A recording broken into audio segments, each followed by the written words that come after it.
The paper was older than it had any right to be. Thin as dried petals, warped by decades of attic heat and forgotten seasons. Fingerprints still pressed into wax crayons. Names misspelled in big, proud letters. Scribbled suns. Dragons without symmetry. Portraits of my parents with triangle bodies and too many teeth. Always smiling. Always there. I found them after the funeral, tucked in a dusty box beneath the flotsam of our family's life.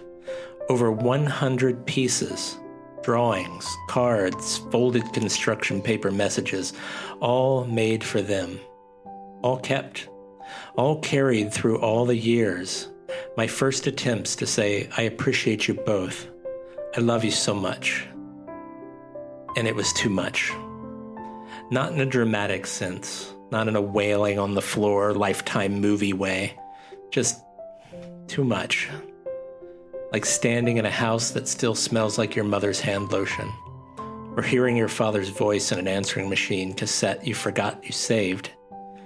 It doesn't crush you. It undoes you. So I took pictures of the best ones. I whispered thanks. And I brought them outside. On the deck, with the scent of a waxy red candle and a quiet prayer, I fed them into the flames. One by one. Like an offering. A ceremony. Like I was returning them to the people I had made them for. Paper curling into smoke. An entire childhood evaporating into the late afternoon. No one tells you how much of grief is choosing what stays and what you let go. I didn't want them boxed and forgotten again.